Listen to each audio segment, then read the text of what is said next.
जय श्री कृष्णा। अगर आपको महाभारत के अनसुने पात्रों की सच्ची, भावपूर्ण और दुर्लभ कथाएं सुनना अच्छा लगता है तो वीडियो को लाइक करें, चैनल को सब्सक्राइब करें और इस कथा को अंत तक जरूर देखें और सुनें।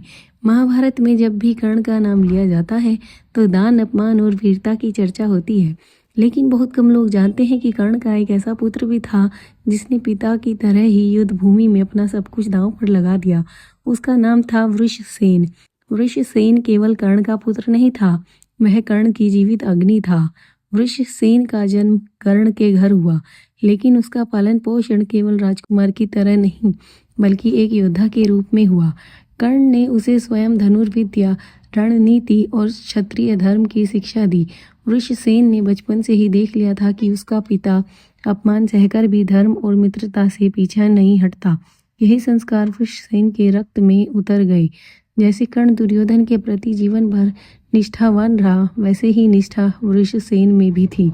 वृषसेन जानता था कि कौरव पक्ष अधर्म की ओर बढ़ रहा है, फिर भी उसने अपने पिता और अपने मित्रों का साथ नहीं छोड़ा। उसके लिए पक्ष बदलना आसान था, लेकिन पिता का साथ छोड़ना असंभव।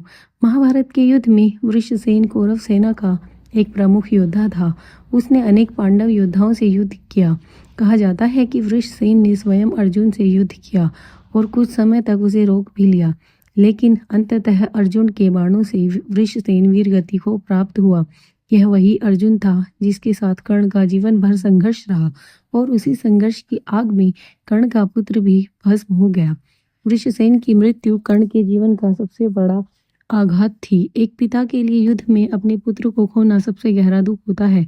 कहा जाता है उस दिन कर्ण की आंखों में पहली बार नमी आई, लेकिन उसने युद्ध नहीं छोड़ा। उसने अपने दुख को भी एक योद्धा की तरह ढोया। वृषसेन इतिहास में इसलिए महत्वपूर्ण नहीं कि उसने कितने योद्धाओं को मारा, बल्कि इसलिए कि उसने पिता की मर्यादा को नहीं छोड़ा, युद्ध में पीठ नहीं दिखाई और अपने धर्म को अंत तक निभाया। वृषसेन हमें सिखाता है कि वीरता केवल जीत में नहीं, कर्तव्य में भी होती है।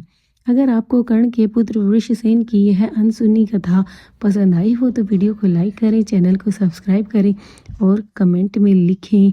यदि आपकी कोई स्पेशल डिमांड है, हम आपके लिए उसी पात्र की कथा लेकर आएंगे। जय श्री हरि।